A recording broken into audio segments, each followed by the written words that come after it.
They didn't hate you, chosen one. They hated what you had.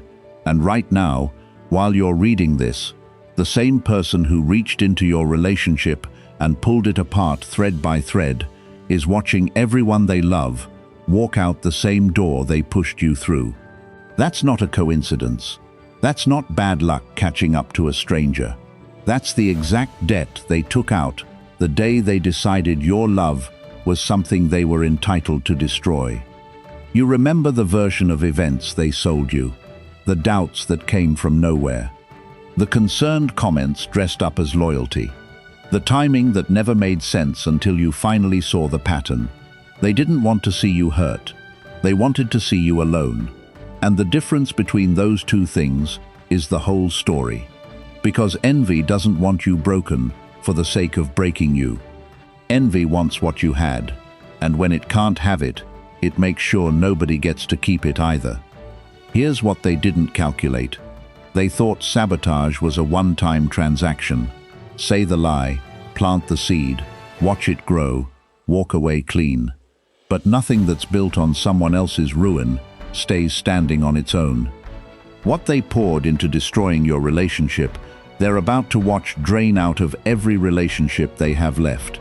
The people they used to get close to you, the people they lied to, the people who trusted their version of the story.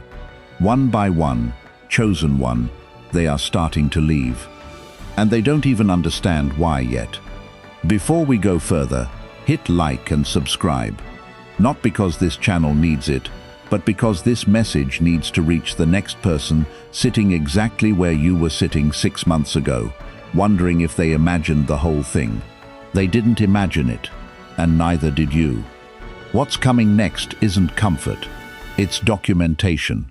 Because what happened to you and what's about to happen to them, that's not two separate stories.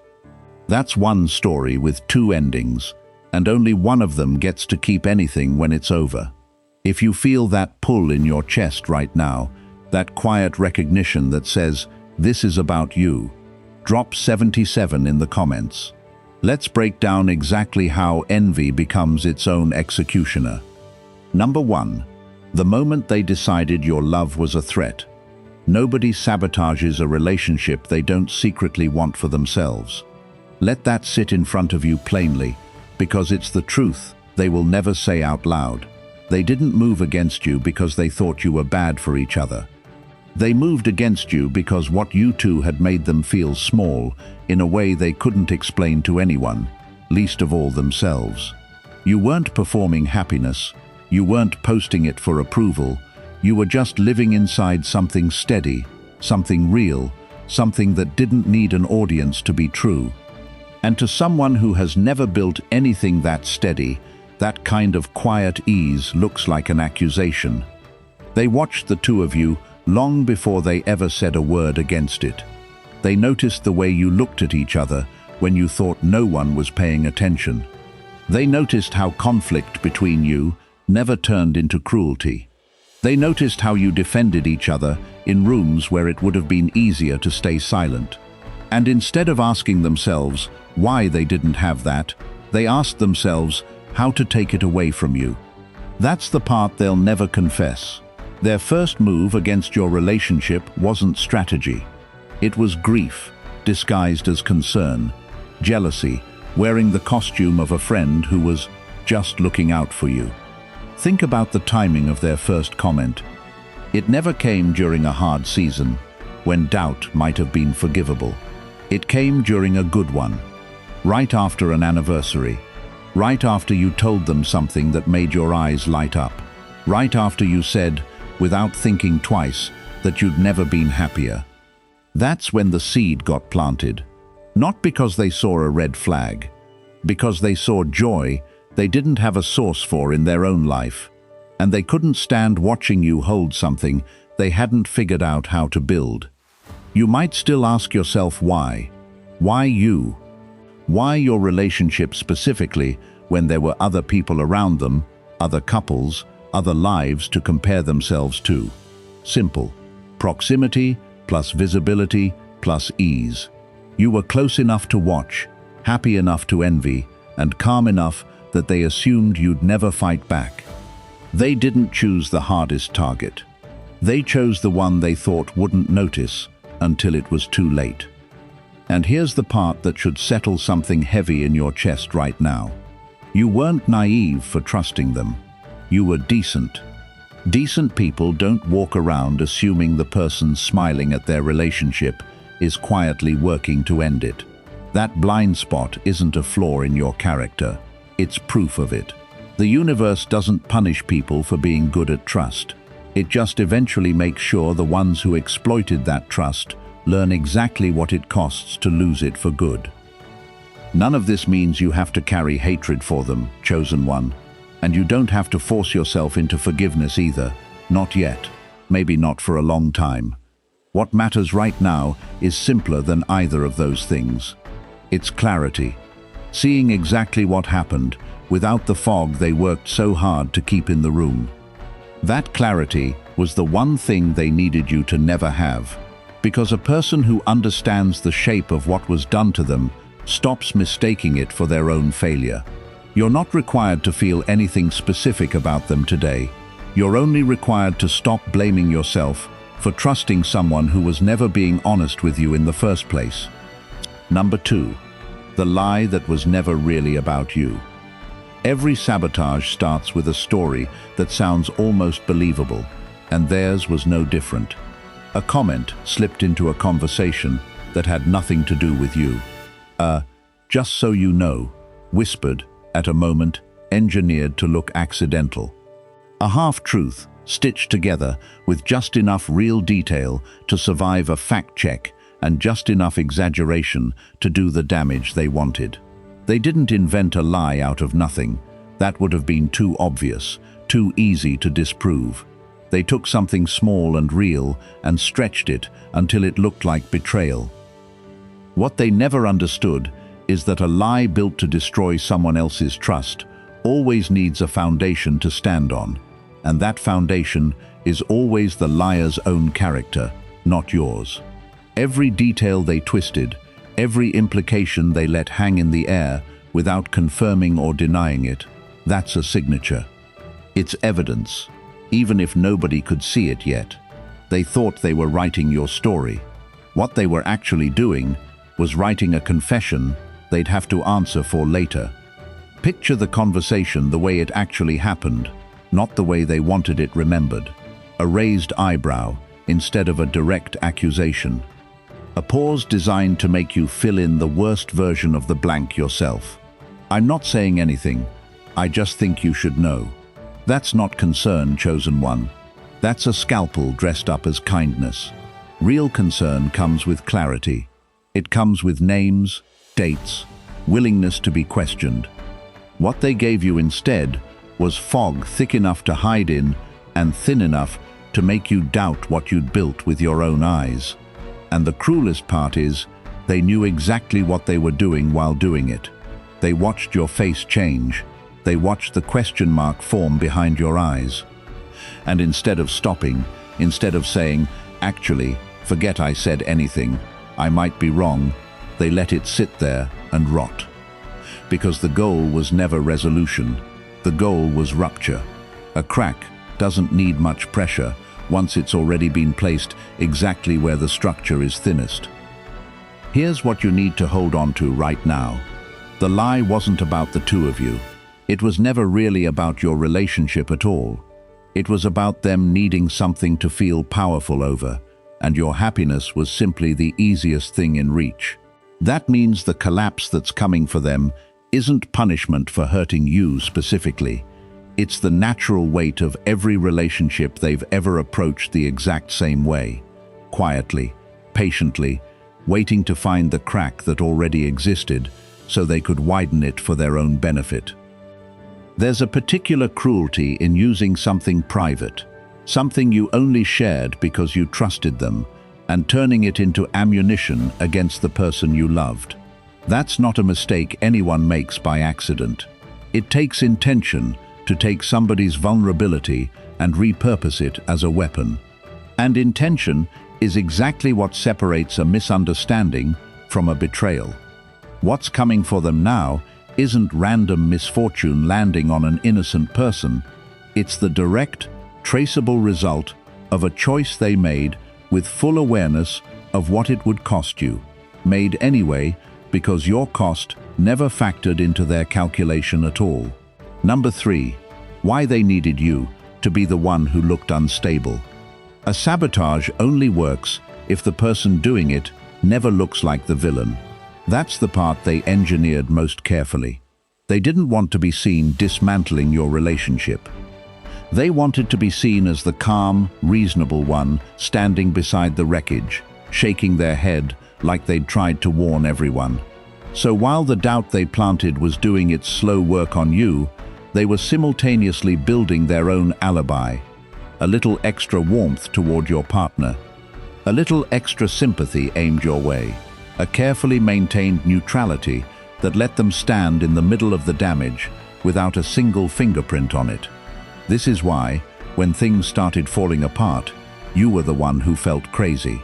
You were the one questioning your own memory, your own reactions, your own read on a relationship you used to trust completely. That wasn't an accident. That confusion was the entire point. Because someone who looks stable and grounded while quietly working an angle can make the person actually being manipulated look erratic simply by comparison. You weren't unstable. You were reacting exactly the way any person would react to slow, deliberate ground shifting they can't see happening in real time. Think about how many times you apologized during that period for things that weren't really your fault. Think about how many times you tried to explain a reaction that made perfect sense if anyone had known the full picture. You weren't overreacting. You were underinformed, on purpose, by someone who benefited from you staying that way. That's not weakness. That's what being played by someone patient looks like from the inside.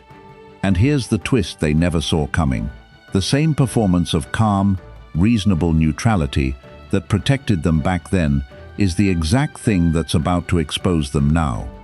Because performances require constant maintenance, and nobody can maintain a mask forever, especially not while their own life is starting to unravel from the same tactics they used on you. The people around them are beginning to notice the gap between how calm they appear and how much chaos seems to follow wherever they go. That gap is where the truth is going to leak through. You spent months thinking something was wrong with you. Chosen one, nothing was wrong with you. Something was being done to you, carefully, by someone who needed an audience to believe they were the reasonable one. That audience is starting to wake up. And when they do, the first question they'll ask isn't why you reacted the way you did. It's why the reasonable one always seemed to be standing so close to every fire that started. Watch too for how this same calm reappears the next time they need someone to doubt their own eyes. It will look almost identical, the same practiced concern, the same careful neutrality, deployed against whoever happens to be standing closest to something they can't stand, watching someone else keep. Patterns like this don't evolve on their own. They only stop when the people around them finally recognize the shape of what they're witnessing. And once one person recognizes it clearly, it becomes almost impossible for them to unsee it the next time it happens. Which means the very performance that protected them with you is starting to lose its power everywhere else too. Number 4. The night everything they worked for finally landed. There's a specific moment in every sabotage story where the saboteur believes they've won. It doesn't come with fireworks. It comes quietly, usually late at night, usually right after the final conversation that ends things for good. For them, it was probably a phone put down after a message that confirmed what they'd spent months building toward. Maybe it was a call where your partner finally said the words, "I think we need space." Maybe it was simpler than that, a silence that used to be full, going empty overnight. Whatever the exact shape of it, they felt it land, and somewhere in them, something settled into satisfaction. That satisfaction is the most dangerous thing a person can feel, because it convinces them the story is finished. They didn't understand that watching something collapse and understanding what you actually built are two completely different skills. They knew how to break something. They had no plan for what came after breaking it, because breaking was never really the goal. The goal was watching you lose what they didn't have. And once that happened, their imagination simply stopped. There was no next chapter in their mind, because the ending was the whole point. This is why, in the weeks that followed, you might have noticed something strange. They didn't come closer to you in triumph. They didn't gloat. If anything, they got quieter, busier, harder to reach. That's not guilt working on them yet, chosen one, not fully. That's the emptiness of getting exactly what you wanted and discovering it doesn't fill anything. The relationship they envied is gone now, but the hole in them that made them need to destroy it in the first place, that's still there, untouched, waiting for the next thing to project itself onto. Meanwhile, you were doing the hardest work of all, which was surviving something you didn't fully understand yet. You weren't plotting revenge. You weren't building a case. You were just trying to breathe through a loss that felt like it came out of nowhere, because in your version of events, it did. That imbalance, them knowing everything and you knowing nothing, felt unfair while it was happening. But imbalance like that never lasts. Truth has a strange gravity to it. It always finds its way back to level ground eventually, and when it does, it doesn't move gently. They thought the night everything landed was their finish line. It wasn't. It was the starting gun on a much longer race they didn't know they'd entered. One where every quiet lie they told would eventually need to be paid for by someone, and the interest on lies like that never stays small for long. If you could see behind the version of them that shows up in public right now, you'd likely find someone restless in a way that doesn't match anyone who actually won something worth having. Victory that comes from taking, rather than building, rarely settles into anything resembling peace. It sits uneasily, the way stolen things always do, because some part of them knows exactly how it was obtained. That unease doesn't announce itself loudly. It shows up as irritability over small things, as difficulty being still, as a hunger for the next distraction before the last one even finishes wearing off. Number 5. What they didn't know they were signing up for. Here's something they never accounted for while they were busy congratulating themselves. Nothing you take from someone else's life through manipulation actually becomes yours. It just becomes a debt with your name on it, sitting quietly, accumulating, waiting for the exact right moment to come due. They thought sabotage was free. Say the lie, watch the fallout, move on with clean hands. But the universe doesn't work off a one-transaction system. Everything they set in motion against you had to go somewhere, and it didn't disappear just because you stopped watching. Think about what actually happens when someone builds a pattern of manipulating the people closest to them. It rarely stays contained to a single relationship.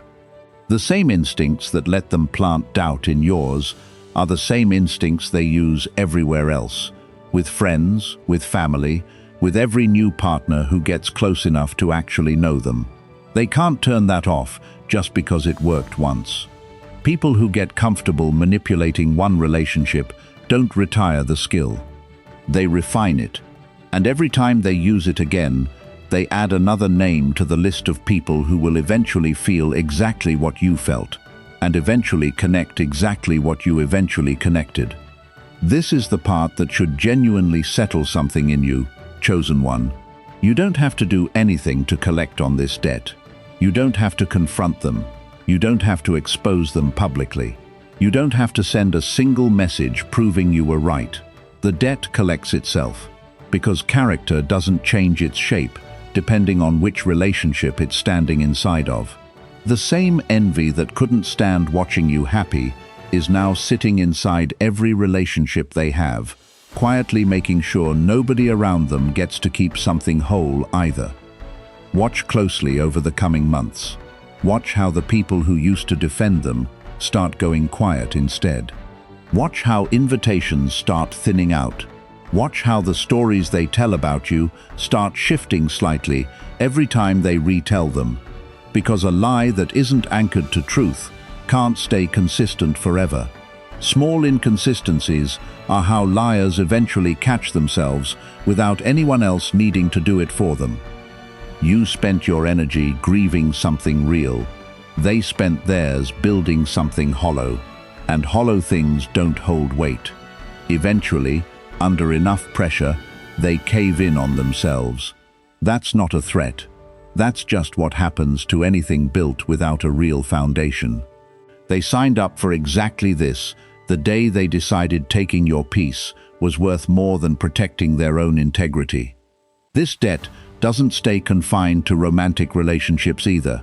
It shows up at work, in friendships, in family gatherings, where their version of events used to go unquestioned. Every environment they move through eventually asks the same basic question of them. Can you be trusted with what people tell you in confidence? And every environment where the answer quietly becomes no is one more place where doors that used to open easily start requiring more effort, more explanation, more convincing that never quite lands the way it used to. Number 6. The first domino falling in their own circle. It usually starts small, almost invisible if you're not paying attention. A friend who used to take their side without question starts asking a few more questions than before. A family member who used to nod along to their version of events starts pausing a beat too long before agreeing. Nobody announces a shift like this. It just happens, quietly, the way trust erodes everywhere, one small inconsistency at a time. But once it starts, it rarely reverses itself, because trust that's been chipped at doesn't grow back the same way it was before. Here's what makes this particular domino so satisfying to watch fall. The same tactics they used against you, the vague implications, the "I'm just looking out for you" energy, the carefully timed doubt. Those tactics work exactly once, on exactly the people who haven't seen them in action before. But manipulation has a shelf life. The people closest to them have now watched them operate for months, maybe years, and patterns that used to look like personality are starting to look like something else entirely, something colder, something more deliberate. Think about what it does to a person's credibility when the people who know them best start noticing that every story they tell somehow paints them as the victim and everyone around them as the problem. At some point, even loyal people start doing quiet math. If everyone in their life eventually becomes the bad guy in their story, the math stops adding up in their favor. That realization doesn't happen loudly. It happens in a slow accumulation of small doubts, the exact same slow accumulation they used to build doubt about you. You don't need to speed this process up, chosen one, and you don't need to participate in it at all. In fact, staying out of it entirely is the most powerful thing you can do right now. Let them dismantle their own credibility, one story at a time.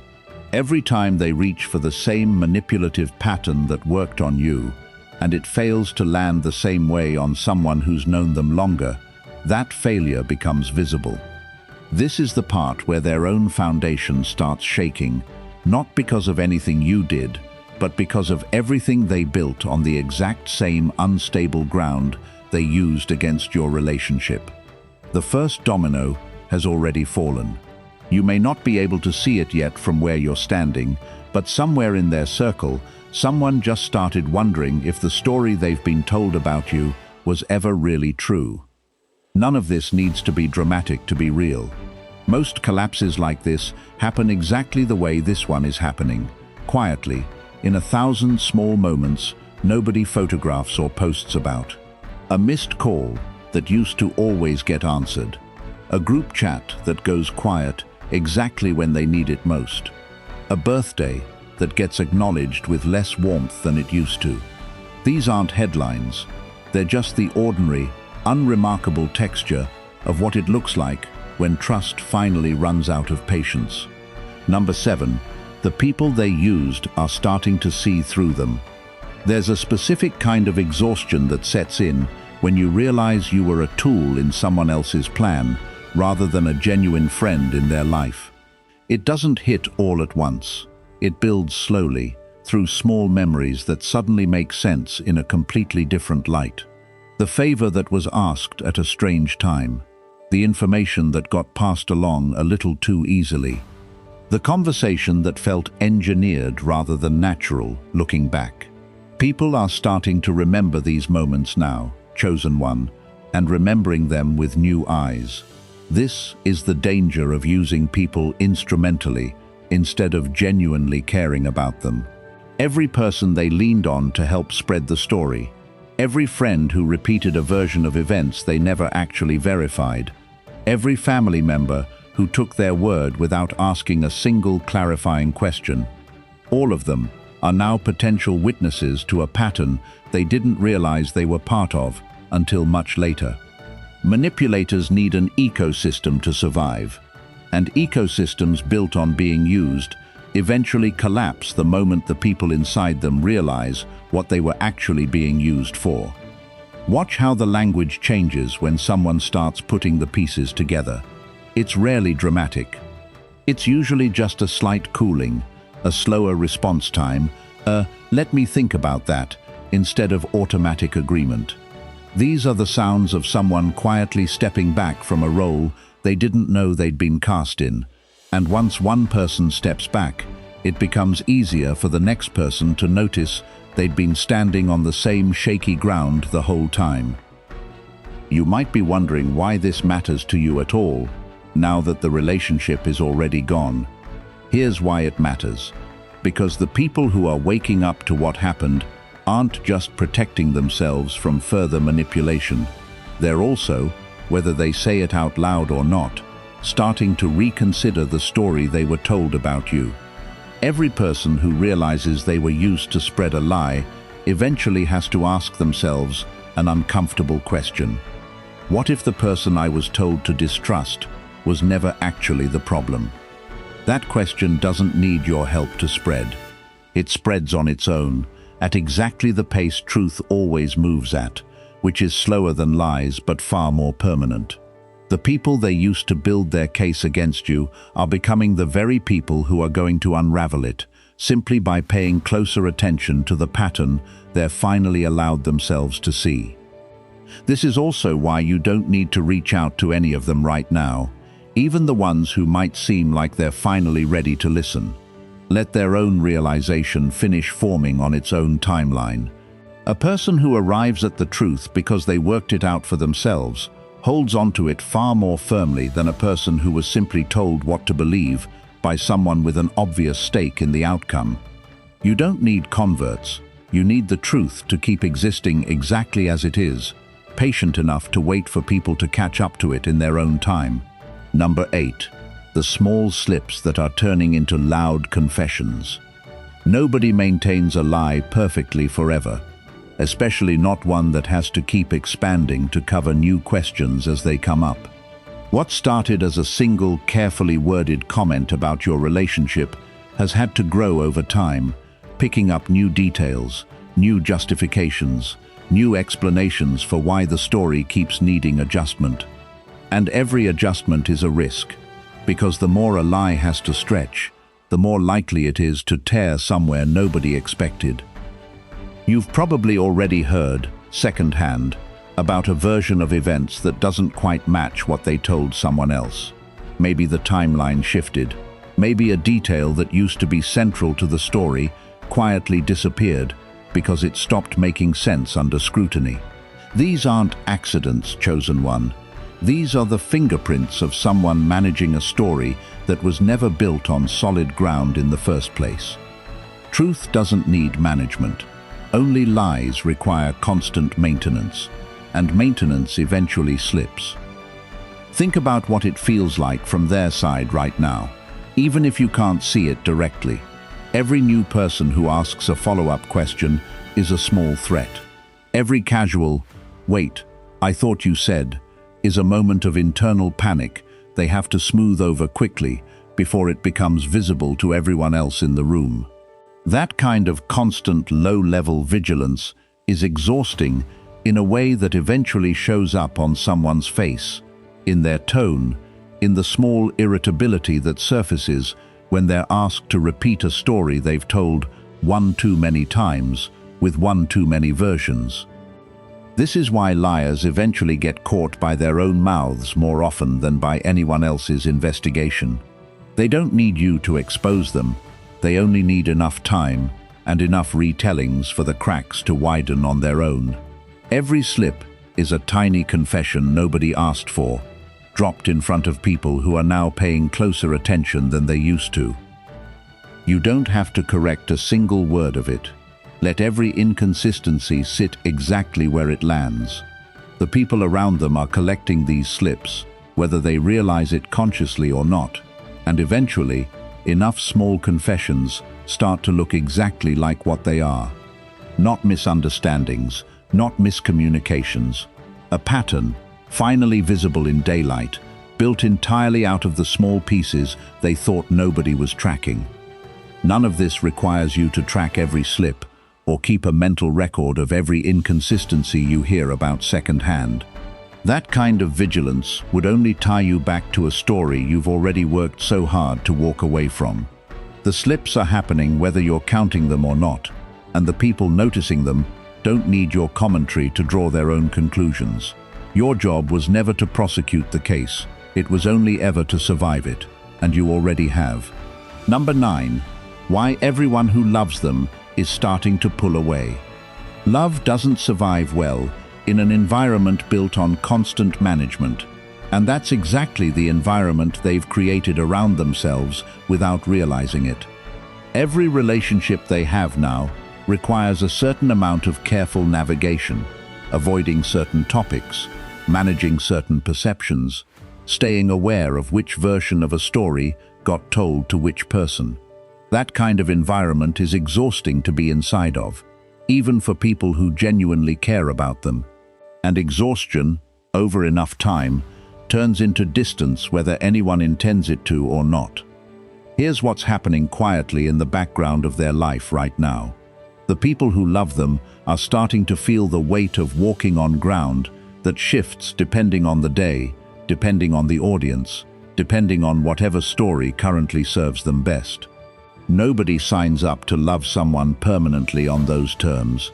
People can tolerate a lot for a while, especially out of loyalty or history.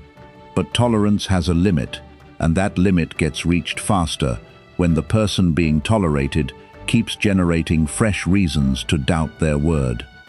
You might wonder if this pulling away is really connected to what happened to you and your relationship, and the answer is yes, more directly than it might seem. Because the same instinct that let them dismantle something real out of envy is the same instinct that keeps showing up in every relationship they touch. Envy doesn't get satisfied once. It becomes a pattern, a lens they view everyone else's happiness through, and people who live near that lens for long enough eventually start to feel its weight pressing on them too. Watch for the specific signs. Fewer people checking in without being prompted. Conversations that used to run long, now wrapping up quickly. Plans that used to happen automatically, now requiring more effort to schedule. None of these things happen because people suddenly stopped caring.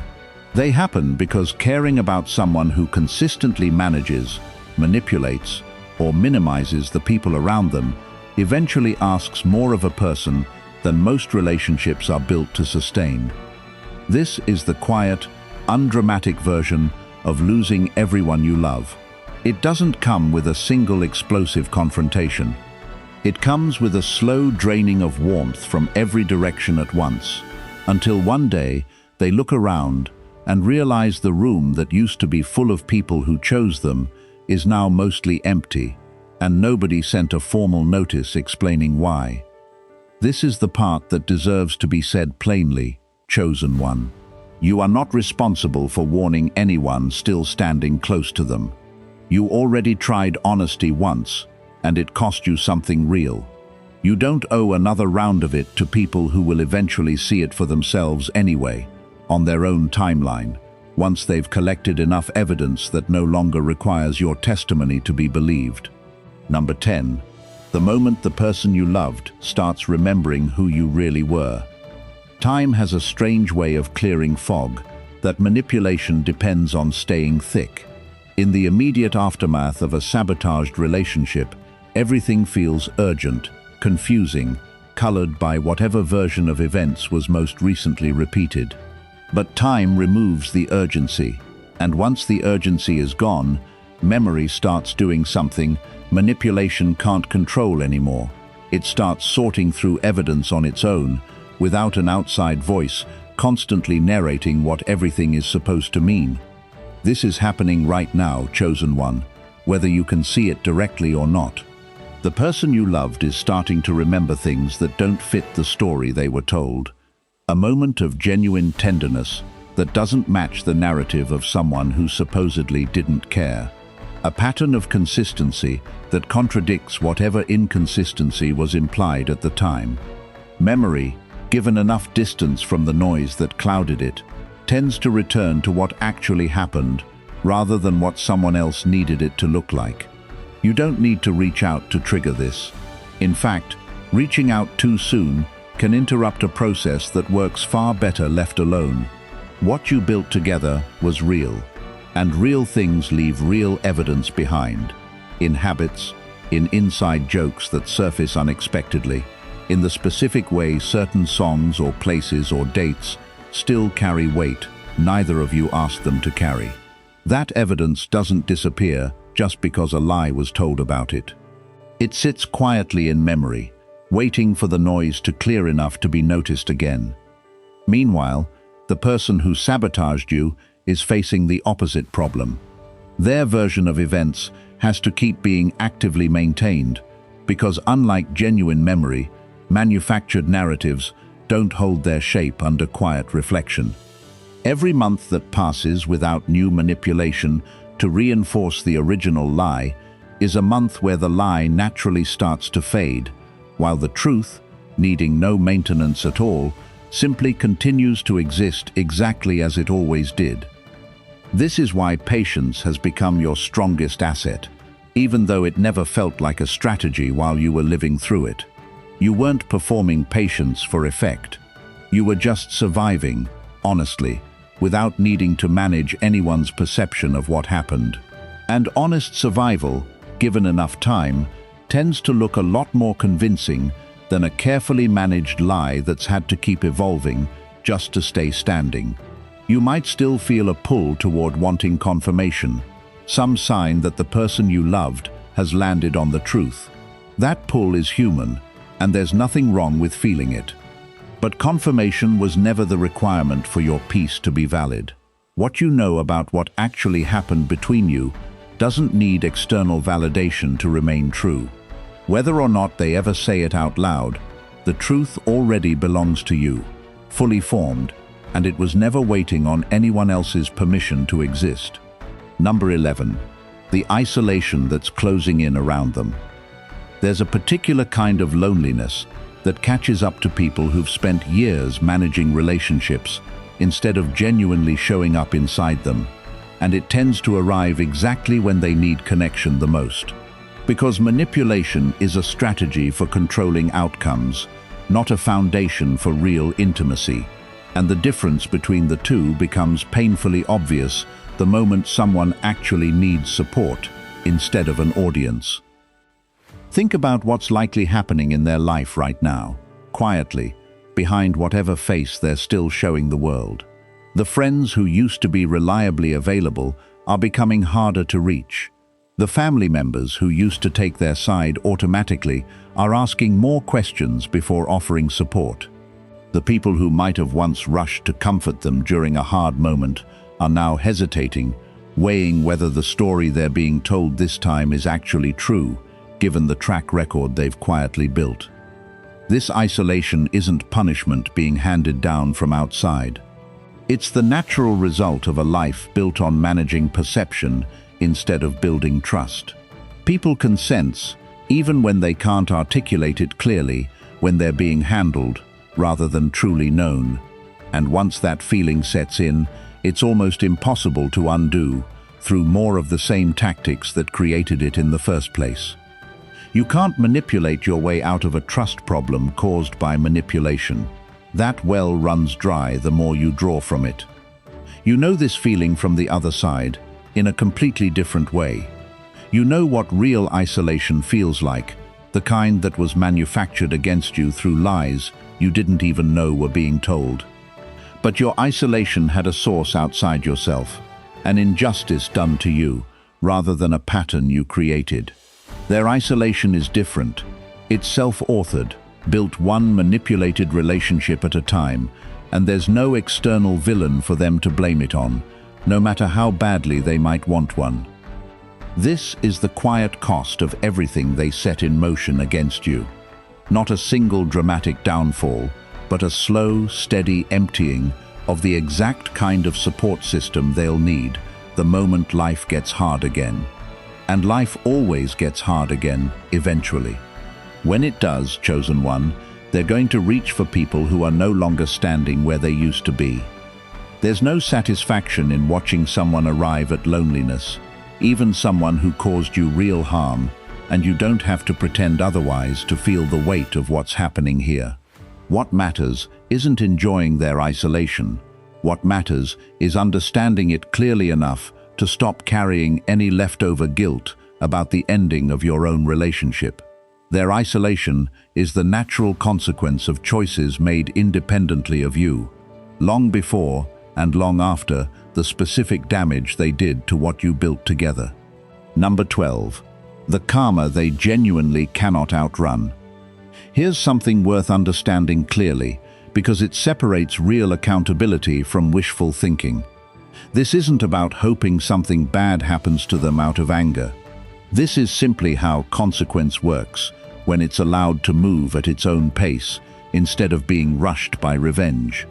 Every relationship they've damaged through manipulation becomes a smaller, weaker foundation for the next relationship they try to build.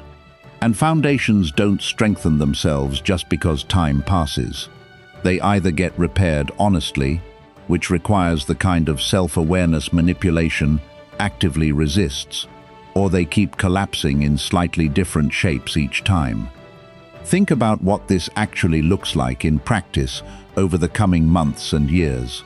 New relationships that start with promise and unravel faster than the last one, because the same patterns that ended things with you are still fully intact and still get deployed the moment insecurity shows up.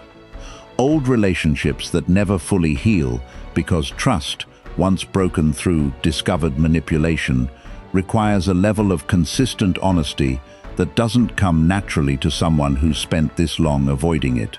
A reputation that quietly precedes them into new rooms, carried not by anything you said, but by the accumulated weight of everyone who has now had a version of your experience. This is why you don't have to do anything to make sure they face what's coming. You don't have to tell your side of the story to everyone who will listen. You don't have to correct every retelling of what happened. Consequence doesn't need your assistance to arrive on time. It's already moving through their life, quietly, methodically, the exact same way it moves through everyone's life eventually, rewarding patterns that build trust and dismantling patterns that erode it.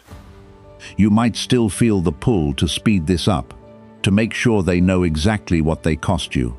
Resist that pull, chosen one, not because they don't deserve to know, but because your energy is worth more spent building than spent proving a point to someone who was never going to fully accept responsibility anyway. Let the natural weight of their own choices do what it's already doing. It's slower than revenge, but it's permanent in a way revenge never manages to be.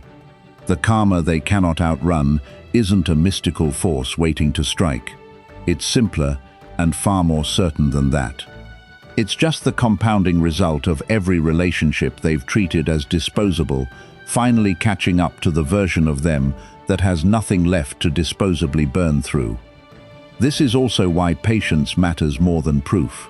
You don't need a single documented instance of their next relationship falling apart to know this pattern is already in motion.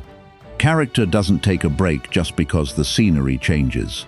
The same instinct that reached for your relationship because it couldn't stand the sight of something whole is already active somewhere else, in some other room, working on some other unsuspecting foundation, exactly the way it always does. And when it lands there, chosen one, the person on the receiving end won't have your context. They won't know to watch for the calm that arrives right before the doubt does.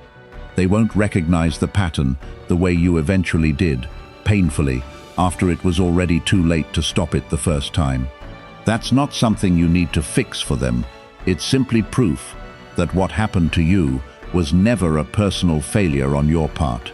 It was a method, tested and repeated, and every method eventually runs out of new places to hide.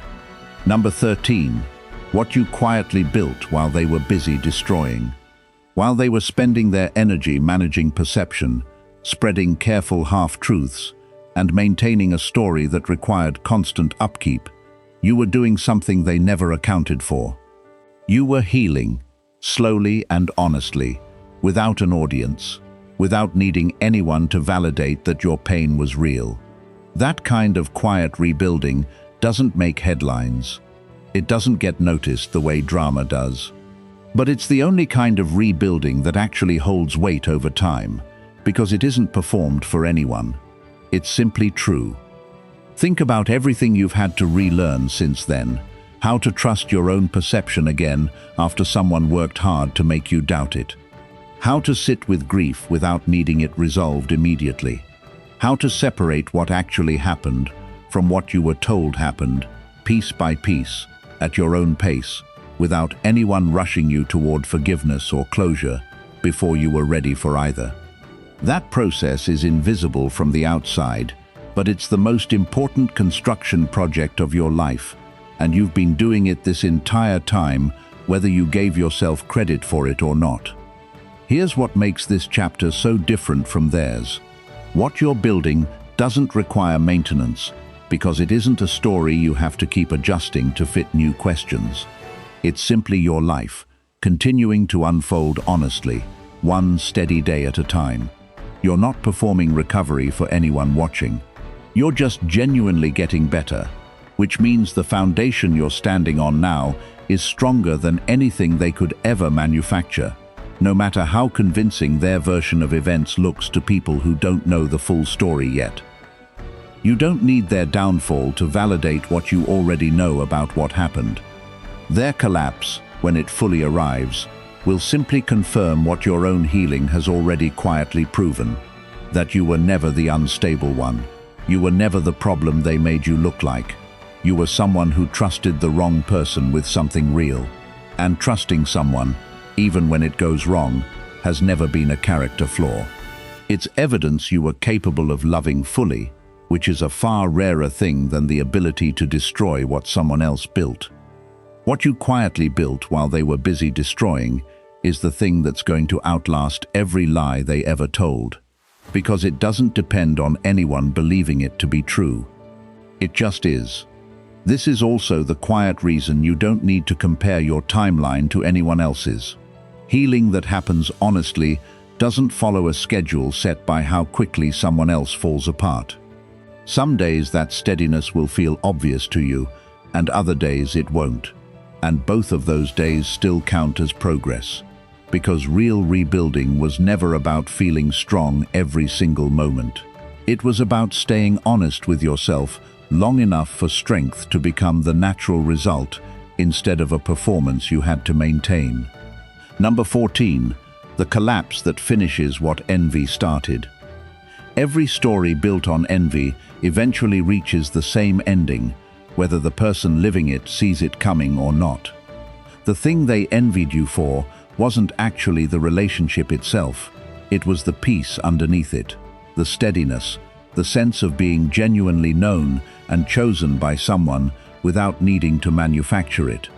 And peace like that cannot be stolen, only imitated poorly, which is exactly what they've spent this entire time attempting, and exactly why it keeps failing them in every new relationship they try to force it into.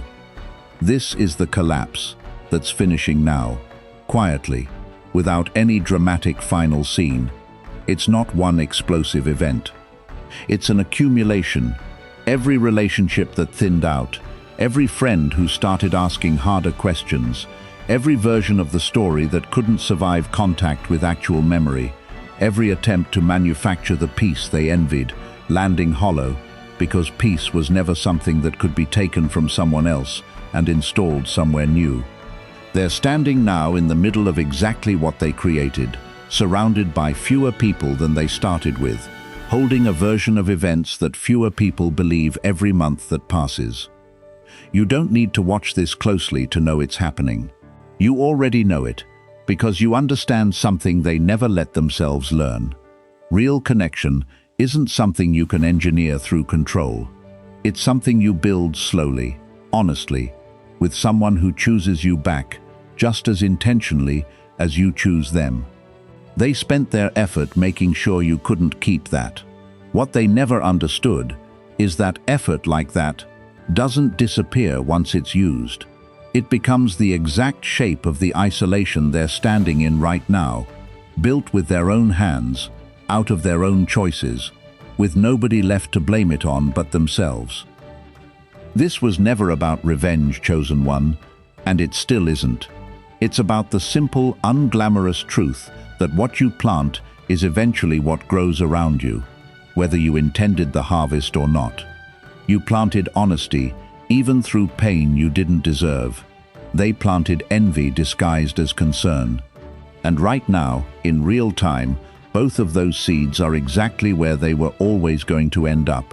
One becoming a life quietly rebuilt on solid ground, the other becoming a collapse with their name written all over every wall. So let this be the part you carry with you after the numbers end and the video closes. You were never the version of this story they tried to make you believe. You were someone capable of real love, sabotaged by someone who had never learned how to build anything that steady on their own. That difference between you was never a flaw in you. It was always the exact thing they couldn't stand standing next to. And it is the exact thing that's going to outlast every single thing they tried to take from you. Somewhere down the line, maybe sooner than you expect, maybe later than you'd like, you're going to look back at this exact chapter of your life and recognize it for what it actually was. Not the moment you lost something irreplaceable, but the moment you found out exactly who was willing to destroy your peace, to soothe their own envy, and exactly who you were underneath the wreckage they left behind.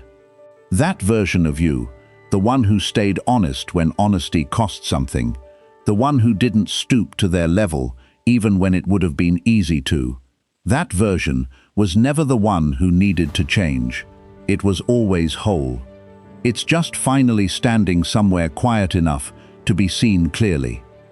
If this landed exactly where it needed to, drop 77 in the comments one more time and let this message find the next person who needs to hear it. Every share, every like, every comment moves this exact message a little further, to someone standing right where you were standing not that long ago, wondering if what they lived through was real. It was real, and so is everything that's coming for the person who caused it. Thank you for being here, chosen one. If today's message meant something to you, hit the super thanks button and help keep these stories reaching the people who need them. We'll see you in the next one. Until then, take care and goodbye.